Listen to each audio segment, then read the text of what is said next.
Oke, selamat malam buat teman-teman. Kali ini saya akan membuat satu video tentang yang namanya fase-fase tren. Jadi fase-fase tren terjadi ketika terjadi keseimbangan antaranya penjual dan pembeli. Sebagai contoh begini, nah, jika kita lihat pakai D1, jadi ini pasarnya kan lagi sideways. Jadi ketika kita perkecil maka posisi harga kan ada di bawah. Ini adalah acuannya. Jadi fase ini ya, harga cuma akan naik turun. Ini namanya fase akumulasi. Jadi gini fase akumulasi ini. Terus karena candlesticknya itu kan banyak. Jadi harga cuma naik turun di range tertentu, ini namanya fase akumulasi. Dan ini terjadi di semua pair. Jadi pairnya itu di semua pair itu ada kayak gini, namanya fase akumulasi. Kalau kita berbesar atau kita menggunakan time frame di bawahnya, nah itu sudah tak garis kan. Nah lihat. Nah lihat di D1, nah, saya bikin garis kayak gini. Ini namanya fase akumulasi. Nah, ini maka biasanya harga akan bergerak seperti itu. Kita masuk di fase akumulasi, kemudian kita buy. Jadi kita cari harga terendah. Nah, jika kita lihat di time frame bawahnya, nah ini lihatlah, harga ketika menyentuh garis merah itu pas turun dari mulai misalkan gini.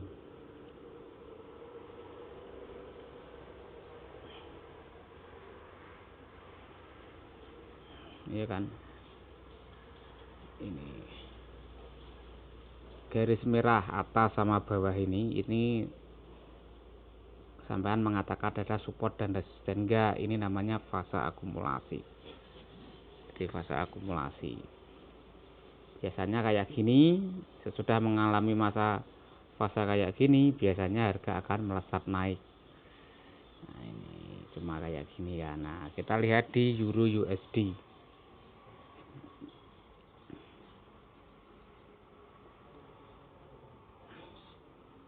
Nah iya kan,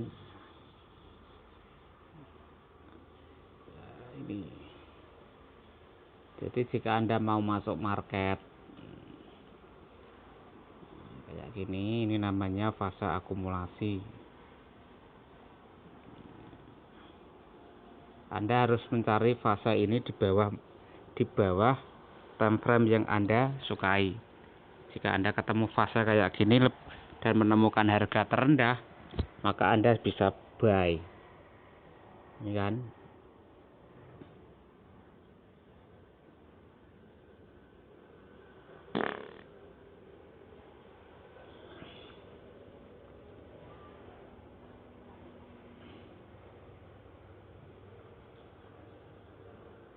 Ini namanya fase akumulasi. Di fase akumulasi ini saya pakai time frame D1. Silakan Anda pakai time frame dimanapun. Jika Anda ketemu kayak gini, Anda perkecil time frame-nya. Ini kan diperkecil ya, diperbesar, diperkecil. Ketemu fase kayak gini Anda bisa buy. Nah, kayak buy. Terus Anda kejar pakai SL plus. Nah, kayak gini. Ya kan? Nah, misalnya kayak Euro cut ini. Saya tetap buy. Kenapa? Nah, ini fase akumulasinya di sini kan. Nah, ini saya tetap buy. Fase akumulasinya di mana ya? Ini namanya fase akumulasi dalam trading forex.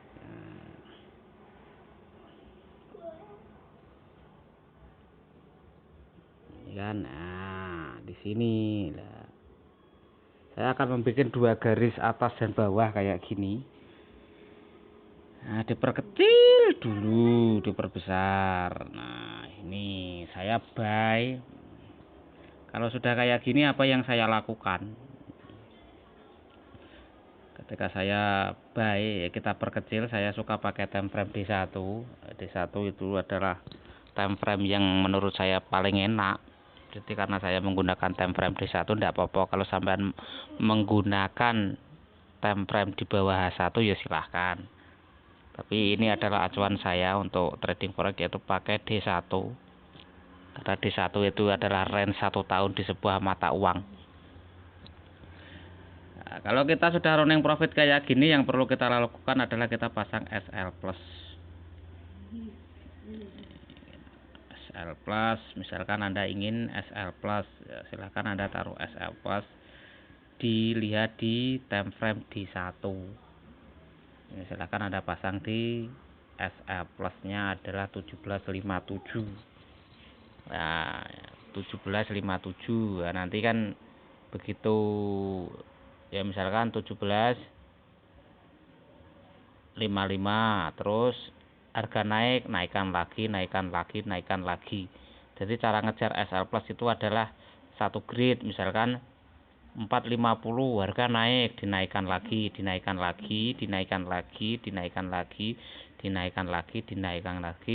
sampai kena SL.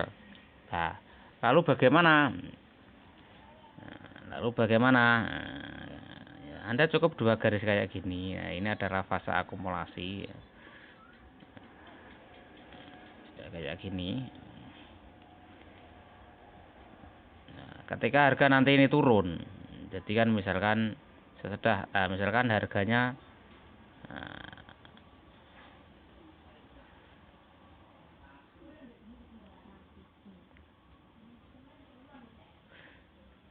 kita anggap saja harganya warna biru ya, gini. Ini harganya warna biru, terus kita turun masuk di kotak merah, garis atas sama garis bawah itu turun di angka, misalkan terjun bebas di angka 1084, ya sampai buy lagi, kejar SL plus terus. Nah, di semua time frame juga kayak gitu. Misalkan GBP JPY kan, di GBP JPY di time frame tertentu sampean akan menemukan kayak gini. Ini namanya fase akumulasi. Kalau harga bergerak naik turun, nah, ini saatnya sampean buy, dan Anda harus sabar, ya kan. Nah, di semua time frame pasti ada ketemu di time frame, ya kan. Di time frame pasti ketemu. Ini turun, nah kayak gitu biasanya di D1 misalkan.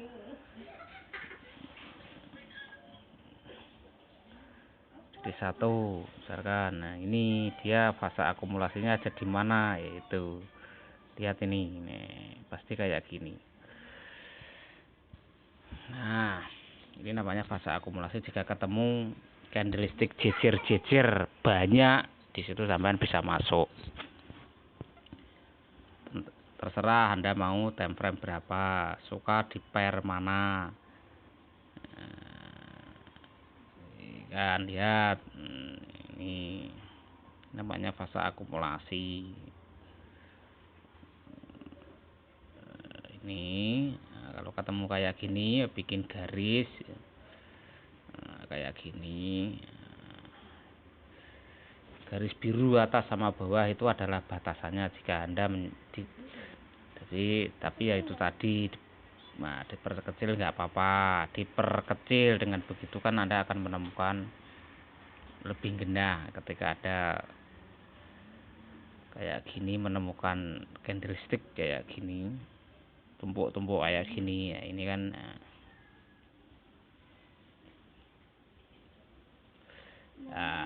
ini harganya cuma akan bergerak naik turun di garis kayak gini, namanya fase akumulasi. Jadi Anda tetap bisa sell-nya lebih banyak menguntungkan daripada buy-nya, tapi ya tetap gunakan SL plus untuk mengejarnya.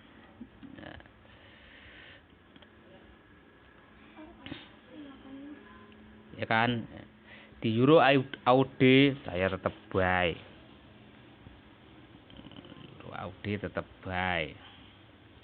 Puskap ya kan. Nah, saya pasti tetap buy. Loh kenapa?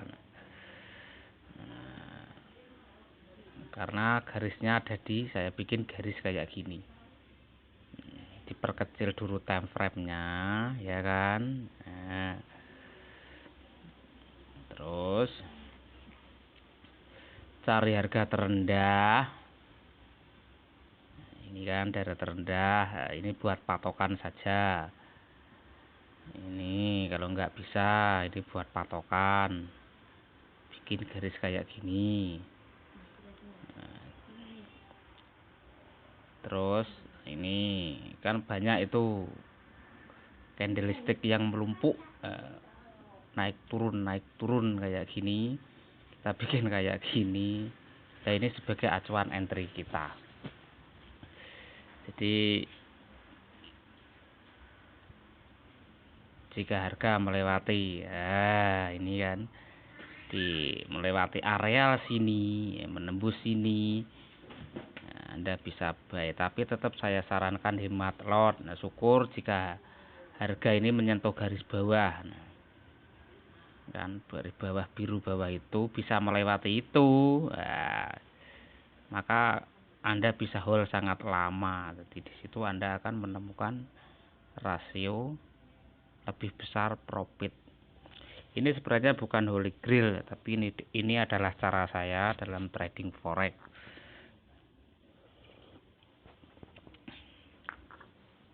Yang kedua adalah equity. Equity-nya itu harus dilihat dulu berapa. Kalau Anda tidak bisa menggunakan standar, ya mini. Kalau mini nggak bisa adalah akun sen. Jadi kalau running profit kayak gini, karena saya tidak pakai SL, maka SL-nya ya taruh saja di sini. Misalkan di 116, tapi akan lebih bagus jika Anda sudah running profit. Untuk pasang SL plus-nya Anda harus pakai H1. Ya kelihatan toh. Harga naik. Nah, misalkan harga naik, ya silahkan misalkan di 411 pasang SL plus, ternyata harga naik lagi, dinaikkan lagi jadi 1477, terus dinaikkan lagi, dinaikkan lagi, dinaikkan lagi, dinaikkan lagi, dinaikkan lagi. Nah, antara 707 ini kan separuh. Ini kan sudah separuh lock profit. Nah, cara ngitungnya gini. Nah, ini separuh sudah lock profit. Jadi, kalau Anda mau menaikkan lagi tidak apa-apa gitu loh. Jadi ketika kayak gini akan lebih baik separuh kita lock profit, separuh kita biarkan. Tapi kalau mau lebih banyak profitnya ya tinggal naikkan lagi di angka lah kayak gini di 1842 itu caranya pasang SL plus. Nah, kayak gini ya tetap saya akan hold. Waduh ya. Kalau begini bagaimana, Li? Saya akan hold terus, saya kejar SL plus nanti. Sampai di mana? Syukur sampai di sini ya lumayan. Jadi ini berlaku di semua time frame. Anda bisa mencari di time frame. Di bawahnya bisa H1 bisa. Ingat, di H1 pun kayak gitu. Kalau Anda menemukan candlestick jejer-jejer kayak gini, di bawah jejer-jejer kayak gini ya cukup buy. Nah, untuk menekan kerugian, misalkan sampean pengen, waduh saya takut rugi, ya gunakan stop loss dan take profit. Jadi take profitnya berapa terserah, main di M15 tidak apa-apa, M15 sampean perkecil kayak gini. Biasanya kayak gini, candlestick melumpuk kayak gini, jejer naik tarik nurut, naik turun ya kejar SL plus. Jika SL plus kena ya turun buy lagi kayak gini. Tapi tetap saya sarankan untuk mencari signal itu minimal di D1. Syukur ketemu di MN. Nah, kalau MN sih sebenarnya kalau MN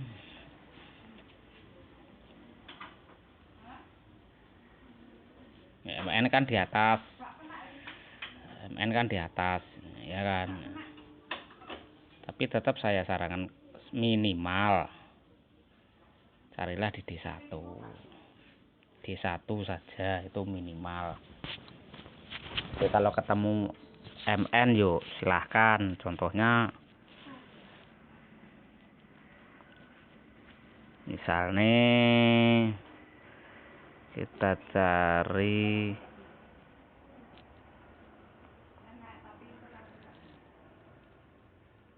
ntar agak kacau.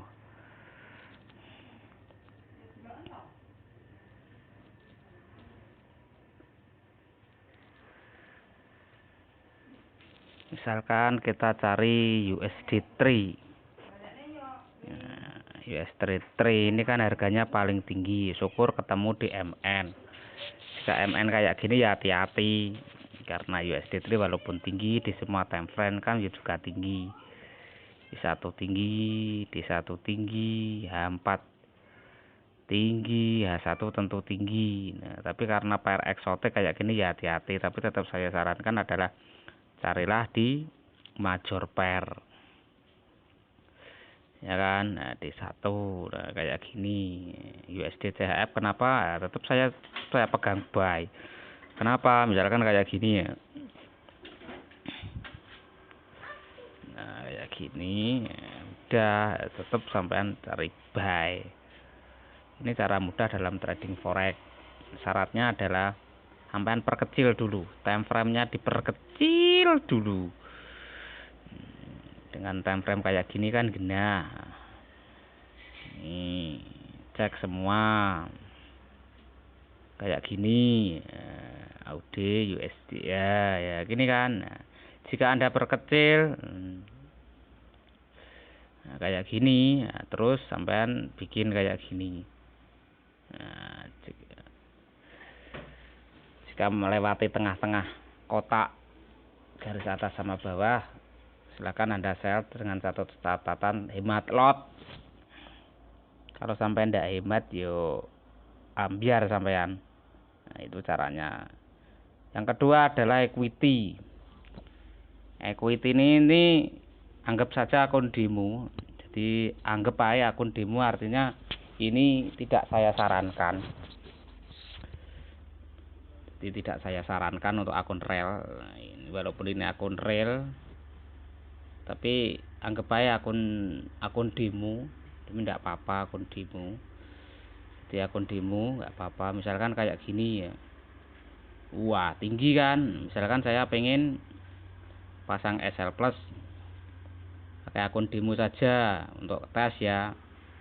Jadi saya akan pasang SL plus di 4715.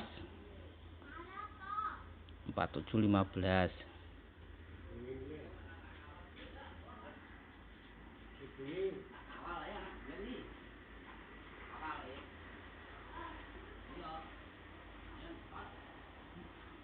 Ya kan. Nah, kalau sudah pasang SL plus kayak gini ya udah kita tenang. Jadi dengan akun demo kayak gini Anda tetap tenang. USD Kanadian saya pengen SL plus ya kita pasang aja gitu. Misalkan di 1694 caranya 1694 nah, itu udah kan. Jadi cara memasang untuk trailing stop atau SL plus. Nah, lalu bagaimana kalau harga naik terus? Ya kalau harga naik terus ya santai bro, kita kejar terus sampai kena SL plus. Wah berarti kalau kena SL plus gimana mbak? Ini kan, nah misalkan kena SL plus, SL plusnya kena itu. Ini kan SL plus kena kan. Terus harga melesat bawah, kita perkecil seperti pemula kan. Nah, ingat garis bawah sendiri. Itu SL plus. Ini kan SL plus ya, garis atas ini SL plus kena, terus harga melesat di tengah-tengah ya saya akan buy lagi. Terus jika harga melesat paling bawah lagi, ya saya akan buy lagi. Itu cara saya. Dengan begitu sampean trading tenang gitu loh. Jadi nunggu sampai SL plus. Jadi nggak pakai TP dong. Nggak, saya nggak pakai TP. Kenapa? Dikhawatiri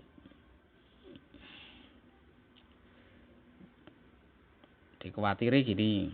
Kenapa kok saya pakai TP?